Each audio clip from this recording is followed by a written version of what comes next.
Guys, di depan gue sudah ada tablet terbaru, yaitu tablet mid-range dari Poco. Ini adalah Poco Pad X1 yang katanya ini tuh rasa iPad Pro tapi versi budget. Kira-kira semenarik apa guys tablet yang satu ini?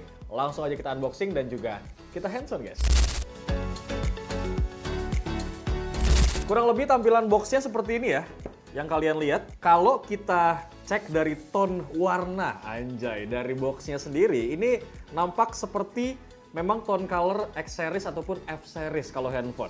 Nah biasanya kalau yang M series itu kan dia cenderung warna kuning gitu ya guys ya. Di depannya tulisan Poco Pad X1, kemudian di sini Dolby Vision dan juga Atmos. Di sebelah sini ada logo Poco. Kalau kita cek sampingnya, ini cuma tulisan produk aja. With your favorite Google Apps. Kemudian di bagian samping, nah ini dia nih. Ada varian RAM-nya yang kita unboxing dan juga hands-on sekarang. Ini varian RAM-nya adalah 8 GB, internal storage 512 GB. Geser lagi ke samping. Seperti biasa ya guys, ini untuk OS-nya pakai Harmony OS. Geser lagi di sini, iya kosong guys. Langsung aja kita bongkar dulu bro. Nah ini tampilan awalnya ya, kalian bakal dikasih stiker nih yang lucu banget di sebelah sini. Terus abis itu kalian bakal dapat unit dari tabletnya. Kita kesampingkan terlebih dahulu. Terus di dalamnya sini guys, ada apa dia nih? Kitab-kitab dah harusnya mah. Ya bener ya. Ini ada manual book dan juga warranty card. Abis itu di sebelah sini kalian akan mendapatkan apa dia?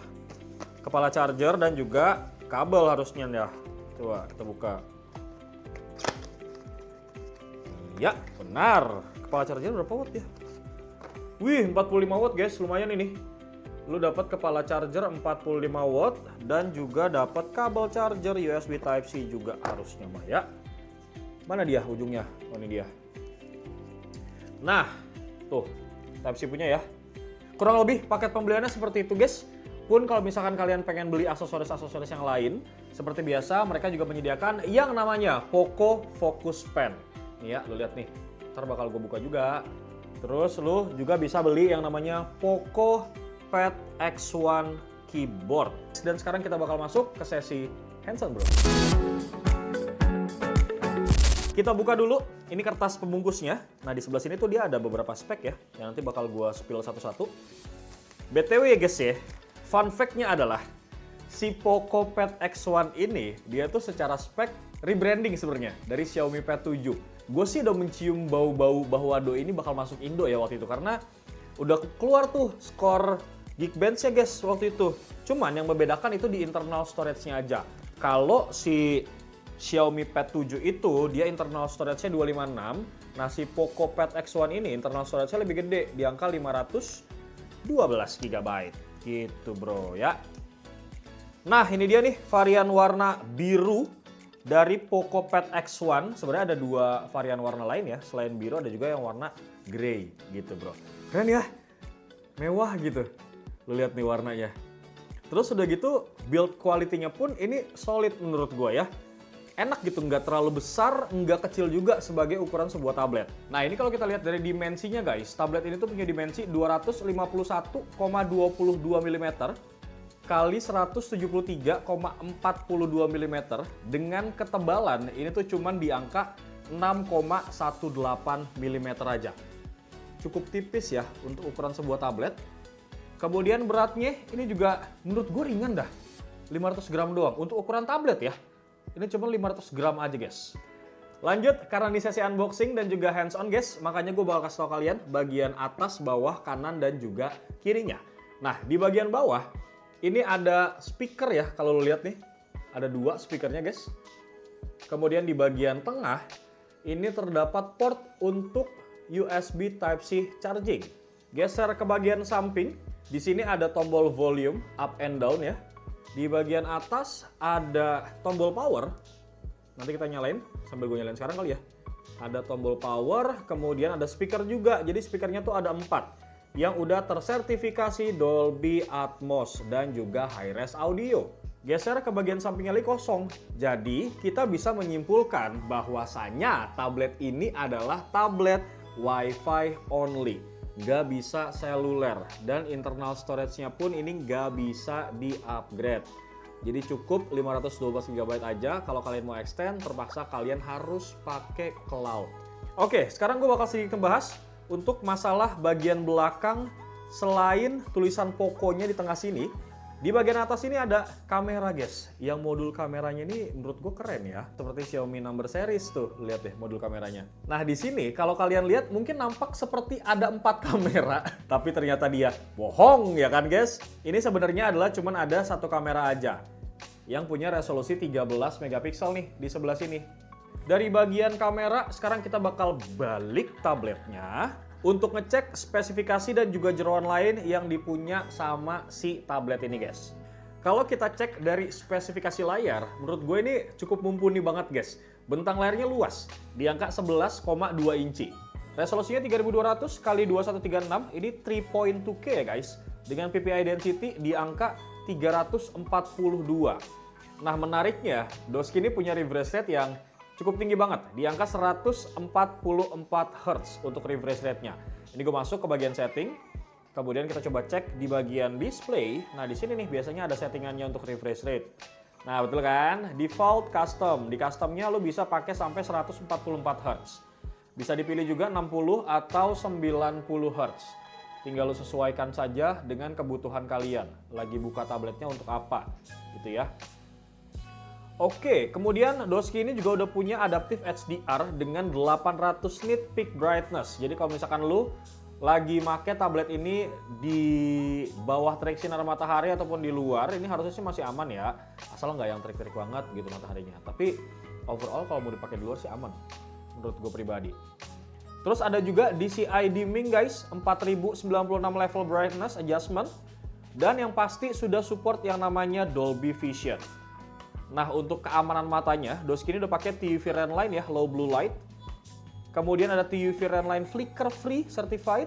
Ada juga TUV Renline circadian friendly certified. Dan 10 kali super resolution touch. Terakhir, enaknya kalau misalkan tangan kalian tuh lagi basah, keringetan gitu ya. Dia tuh punya yang namanya wet touch. Jadi walaupun tangan lu dalam kondisi yang sedikit berair, tetap masih bisa mengoperasikan si tablet ini. Gitu bro ya. Oke, kalau lu lihat di bagian sini guys, ini tuh ada kamera selfie. Resolusinya itu dia di angka 8 megapiksel. Nanti kita bakal coba lihat ya fitur-fitur kamera depan sama kamera belakangnya. Tapi memang seyogyanya sebuah tablet itu memang nggak ke kamera sih arahnya dia. Jadi kalau misalkan pun ada kamera, ya itu memang khusus untuk buat konkol, Gmeet, zoom kalau kamera depan. Kalau kamera belakang mungkin cuman sekedar buat scan dokumen dan lain-lain gitu guys ya. Oke, sekarang kita akan lanjut untuk masuk ke bagian setting dan gue bakal spill jeroan-jeroan yang dimiliki sama tablet ini. Kita masuk ke about phone. Nah, seperti yang gue bilang tadi ya guys, ini tuh pakai HyperOS 2.0, nanti bakal dapat update lagi. Kemudian internal storage-nya ini 512 GB. Sayangnya nggak bisa di-extend. Kemudian Android version 15 nanti bakal dapat update lagi sih harusnya. Tuh ya. RAM 8GB bisa di-extend juga. Kemudian chipsetnya ini pakai Snapdragon 7 Gen 3. Kurang lebih kalau kita cek dari spek-speknya, memang benar adanya ini mirip banget guys sama Xiaomi Pad 7. Bedanya di internal storage-nya doang. Kita bakal coba cek AnTuTu benchmark-nya. Dari spek-spek yang sudah gue jabarkan tadi, kira-kira Doski ini bisa menghasilkan skor AnTuTu di angka berapa gitu guys ya. Oke, kita masuk ke AnTuTu benchmark. Nah, kan kata gua ini tablet bukan sembarang tablet, karena dengan spek yang sudah gue jabarkan tadi, Doski ini bisa menghasilkan skor AnTuTu benchmark di angka 1.764.457 poin. Tentu saja untuk ukuran sebuah tablet ini bukan angka yang kecil, jadi dari angkanya aja harusnya udah tergambarkan performa dari tablet ini. Jadi gue rasa kalau misalkan lu tipikal orang yang kerjanya tuh sering di luar, mobile, terus malas bawa laptop, ini gue rasa bisa kok jadi peranti ataupun pengganti laptop lo, gitu ya. Oke, lanjut apa lagi sih yang belum gue info? Oh, baterai. Ya kan, tadi kan kepala chargernya UD 45 watt. Baterainya sekarang. Nah, untuk baterainya guys, dia tuh di angka 8.850 mAh. Ya lumayan dah ya, cukup dah kata gue mah buat seharian gitu bro. Dari skor Antutu, gue bakal spill sedikit seperti janji gue tadi. Kita akan coba cek untuk bagian kameranya. Di more ada dual video, boleh juga nih buat nge-vlog apa bagaimana dia. Ada director mode, kemudian di sini ada mode portrait yang bisa lo pakai ala-ala bokeh, ada mode foto, kemudian ada mode video. Nah untuk rekam video, kamera belakang dia bisa sampai 4K, 30 fps. Lumayan ya. Tuh 1080, 720 sama 4K. 1080-nya bisa pakai 60 fps ya. Bisa lo custom 60 atau 30. 4K-nya sih mentok di 30, 720-nya dia ya mentok di 30 juga. Terus ini nih yang menurut gue cukup penting untuk tablet scan dokumen. Kata gue juga kalau pakai tab sering banget buat scan dokumen untuk kamera belakangnya ya. Kurang lebih seperti itu guys. Kita ini yuk coba main game yuk guys. Kita buka Mobile Legends ya. Kali ya. Pengen tahu gue. Kalau ini oke mah gue bawa pulang nih tablet kata gue. Oh settingan game dulu dah. Nih settingan gamenya. Dia bisa di ultra. Tuh. Settingan kanan semua ini bisa ini. Tuh, ultra ini HD resolusinya. Ih, mantap. Tata kanan ya, Bro. Frame rate-nya gua atur di ultra, resolusinya gua atur di HD. Oke, kita klasikan dulu aja kali guys ya. Dikit-dikit ya. Oke, ini udah in game ya, guys. Ini ya, tadi kan gue bilang untuk audionya dia Dolby Vision. Sebenarnya dia tuh bisa di-up. Tuh.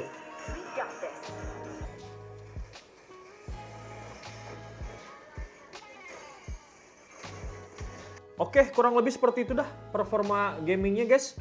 Dan sekarang seperti janji gue juga yang tadi, kita bakal cobain pakai yang namanya Poco Pad X1 keyboard. Dan gue juga bakal coba pakai Poco Focus Pen. Ini kita unboxing dulu. Nah, kurang lebih seperti ini tuh pennya Poco ya kan. Ini ada tombol-tombolnya juga. Bagus ya. Lumayan lah ya. Dia tuh keyboard yang menjadi satu dengan case-nya. Ini apa sih? Oh manual book dah pasti, kartu garansi juga, dalamnya sama. Oke, kita pasang dulu dah sekarang. Terus kita taruh di sini. Kita taruh di sini. Dia tuh sistemnya magnet ya guys. Jadi dia ngeklik gitu nih di sebelah sini nih. Ini tuh dia magnet nih. Terus tampilan depannya kalau lu kerja kurang lebih kayak gini. Anjay kata gue teh. Keren ya. Ini pensilnya taruh di sini. Mana dia? Oh, dia ada magnetnya juga tuh. Jadi nempel. Pensilnya di atas sini. Deh, kurang lebih seperti itu, guys. Tablet ini menurut kalian gimana? Kata gue mah ini gue penasaran, gue pengen review dah. Apa kita compare aja Bang sama tablet yang lain kali ya nanti ya? Boleh. Lu tinggal tulis aja di kolom komentar kira-kira mau lu head to head ataupun compare sama tablet yang serupa apa jenisnya. Nanti tulis di komen, kita mungkin kalau misalkan punya unitnya kita compare. Gitu guys. Seperti biasa buat lu semua yang pengen ngetakis tablet ini tapi belum. Perselnya aja kita belum tahu nih bisikan dari pihak Poco ya. Pokoknya nanti kalau gue udah tahu harganya bakal gue taruh di description ataupun di judul gitu guys ya. Tapi kalau misalkan lo mau beli, gue udah dapat linknya juga. Seperti biasa linknya bakal gue taruh di kolom description. Jangan lupa like, komen, dan juga subrek channel YouTube Ricebook menuju 2 juta subscriber dikit lagi guys. Bewok pamit. Assalamualaikum.